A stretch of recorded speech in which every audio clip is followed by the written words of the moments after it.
چنانچہ بہت سی بستیاں ہیں کہ ہم نے ان کو تباہ کر ڈالا کہ وہ نافرمان تھیں، سو وہ اپنی چھتوں کے بل گری پڑی ہیں، اور بہت سے کنویں بیکار اور بہت سے مضبوط محل ویران پڑے ہیں۔ سو کیا ان لوگوں نے ملک میں سیر نہیں کی تاکہ ان کے دل ایسے ہوتے کہ ان سے سمجھ سکتے اور کان ایسے ہوتے کہ ان سے سن سکتے؟ بات یہ ہے کہ آنکھیں اندھی نہیں ہوتی، بلکہ دل جو سینوں میں ہیں وہ اندھے ہو جاتے ہیں۔ وہ کہے گا کہ میرے پروردگار، تو نے مجھے اندھا کر کے کیوں اٹھایا؟ میں تو دیکھتا بھالتا تھا۔ اللہ فرمائے گا کہ ایسا ہی چاہیے تھا، تیرے پاس ہماری آیتیں آئیں تو تو نے ان کو بھلا دیا، اسی طرح آج ہم تجھ کو بھلا دیں گے۔ اور جو شخص حد سے نکل جائے اور اپنے پروردگار کی آیتوں پر ایمان نہ لائے، ہم اس کو ایسا ہی بدلہ دیتے ہیں، اور آخرت کا عذاب بہت سخت اور ہمیشہ باقی رہے۔ اور وہی تو ہے جو رات کو سونے کی حالت میں تمہاری روح قبض کر لیتا ہے، اور جو کچھ تم دن میں کرتے ہو اس سے خبر رکھتا ہے، پھر تمہیں دن کو اٹھا دیتا ہے تاکہ یہی سلسلہ جاری رکھ کر زندگی کی مدت معین پوری کر دی جائے۔ پھر تم سب کو اسی کی طرف لوٹ کر جانا ہے، پھر وہ تم کو تمہارے عمل جو تم کرتے رہتے ہو ایک ایک کر کے بتائے گا۔ اے نبی، مسلمانوں کو جہاد کی ترغیب دو۔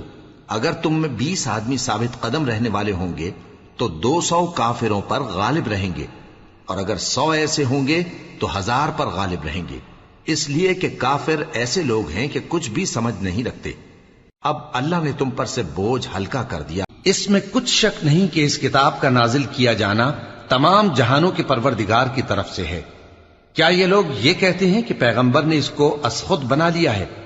نہیں، بلکہ وہ تمہارے پروردگار کی طرف سے برحق ہے، تاکہ تم ان لوگوں کو ہدایت کرو جن کے پاس تم سے پہلے کوئی ہدایت کرنے والا نہیں آیا، تاکہ یہ رستے پر چلیں۔ کہہ دو کہ ہم کو کوئی مصیبت نہیں پہنچ سکتی بجز اس کے جو اللہ نے ہمارے لیے لکھ دی ہو، وہی ہمارا کارساز ہے، اور مومنوں کو تو اللہ ہی۔ پھر ایسے مغرور نے نہ تو پیغمبر صلی اللہ علیہ وآلہ وسلم کو سچا جانا اور نہ نماز پڑھی، لیکن جھٹلایا اور منہ پھیر لیا، پھر اپنے گھر والوں کے پاس اکڑتا ہوا چل دیا۔ خرابی ہے تیری، خرابی پر خرابی ہے، پھر خرابی ہے تیری، خرابی پر خرابی ہے۔ جب زمین کوٹ کوٹ کر برابر کر دی جائے گی اور تمہارا پروردگار جلوہ فرما ہوگا، اور فرشتے قطار در قطار آ جائیں گے، اور دوزخ اس دن سامنے لائی جائے گی، تو انسان اس دن سوچے گا، مگر اب سوچنے سے اسے فائدہ کہاں مل سکے گا۔ اور مچھلی والے پیغمبر یعنی یونس کو یاد کرو، جب وہ اپنی قوم سے ناراض ہو کر غصے کی حالت میں چل دیے اور خیال کیا کہ ہم ان پر گرفت نہیں کریں گے، مگر پھر اندھیروں میں اللہ کو پکارنے لگے کہ تیرے سوا کوئی معبود نہیں، تو پاک ہے اور بے شک میں قصوروار ہوں، تو ہم نے ان کی دعا قبول کر لی اور ان کو غم سے نجات بخشی، اور ایمان والوں کو ہم اسی طرح نجات دیا کرتے ہیں۔ وہ بھڑکتی ہوئی آگ ہے، کھال ادھیڑ کر کلیجہ نکال لینے والی۔ وہ ان لوگوں کو اپنی طرف بلائے گی جنہوں نے دین حق سے اعراض کیا اور منہ پھیر لیا، اور مال جمع کیا پھر سینت سینت کر رکھا۔